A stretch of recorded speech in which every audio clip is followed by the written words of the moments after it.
असल्यामुळे सर आपल्या विद्यापीठाच्या माध्यमातून अतिशय चांगले छोटे छोटे कार्यक्रम आणि अकॅडमी निर्माण केलेले आहे. अतिशय नामलौकिक आणि त्याचं किती कौतुक करावं अशा प्रकारचं, मला अशा प्रकारचं किशोर भाऊ नाही दिसलं. अनेक विद्यापीठ पाहिजे.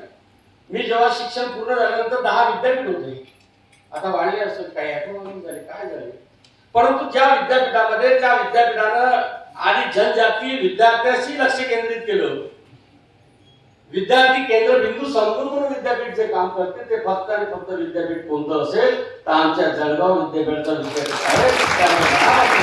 या महाराष्ट्राचा आदिवासी विकास मंत्री म्हणून मनापासून तुमचं कौतुक करतो. समस्त शिक्षक असेल, लेक्चर असेल, हेड ऑफ डिपार्टमेंट असेल, डीन असेल, जे जे असेल, तुम्ही काम करता ही हिंमत लागते. मनापासून काम, मनात असणे काम करण्याची इच्छा असणे आणि करणे त्याच्यात बराच फरक आहे. त्यामुळे सर आपल्या विद्यापीठाच्या माध्यमातून आदिवासी विद्यार्थी आणि समाज हा केंद्रबिंदू समजून म्हणून काम करतात. त्यामुळे निश्चितच या विद्यापीठाची उत्तरोत्तर प्रगती निश्चितच होईल.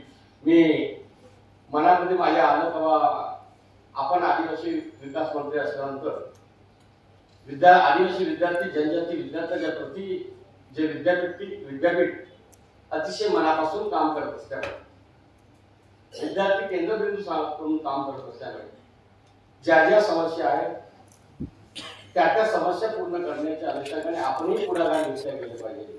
माझं मन म्हणलं गेलं पाहिजे.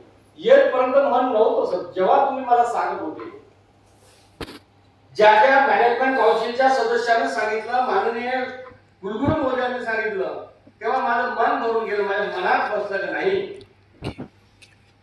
विद्यापीठ सुद्धा सामाजिक संघटना काम करतात, एनजीओ काम करते, सरकार करते, परंतु सर विद्यापीठ आदिवासी समाज हा केंद्रबिंदू समजून विद्यार्थी केंद्र म्हणून काम करते. हे पहिलं विद्यापीठ आहे सर. मनापासून असं वाटतं या विद्यालयाला भरपूर दिल्या गेलं पाहिजे, हे लक्ष केलं पाहिजे. हा उद्देश आणि उद्दिष्ट समोर मी तुमच्यासोबत संवाद साधत आहे. आज विद्यार्थ्यांनी 2 दिवसाच्या चर्चेसत्रामधून निश्चितच त्यांची मानसिकता निर्माण होणार, विद्यार्थी चांगला घडणार आहे. त्यामुळे याच्या कुठल्याही प्रकारची शंका नाही.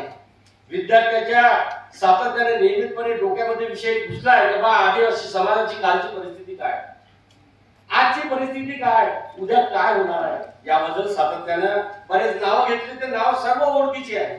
जे जे नाव इथं वाटते, ज्यांनी मार्गदर्शन केलं, ते तुमराव असेल, ते सर्व मी जवळून पाहिलेलं, ते असे चर्चेमध्ये भाग घेणारे नेते आहेत. त्यामुळे मला कल्पना आहे सर त्यांचं झालेलं मार्गदर्शन, त्यांचं असलेलं साहित्य, त्यांचं असलेलं समीक्षण आणि त्यांचं लेखन निश्चितच आजच्या चर्चा सत्राच्या माध्यमातून भविष्य काळामध्ये आदिवासी समाजासाठी निश्चितच फायदेशीर राहील. अशा प्रकारचा आत्मविश्वास माझ्या मनामध्ये निर्माण झाला.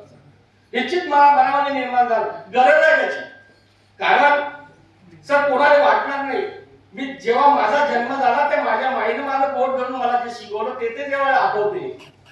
अतिशय लोकप्रिय संस्कृती आदिवासी.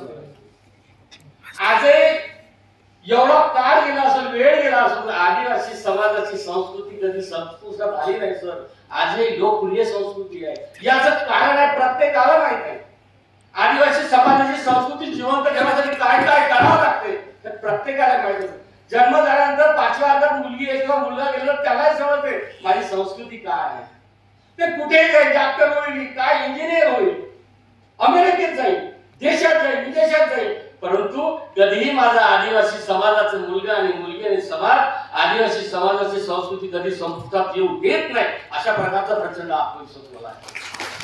ज्या समाजामध्ये जन्मलो त्याची समाजाप्रती सहानुभूती, प्रेम आणि विश्वास असल्यामुळे मला प्रचंड आत्मविश्वास आहे. त्यामुळे सर आमच्या आदिवासी समाजाची असलेली आदिवासी संस्कृती निश्चितच याचं किती कौतुक करावं, परंतु काय झालं कधी चर्चा होत नाही, चर्चा सत्रेत आलं नाही. परंतु या विद्यापीठानं आदिवासी समाजाच्या संस्कृतीबद्दल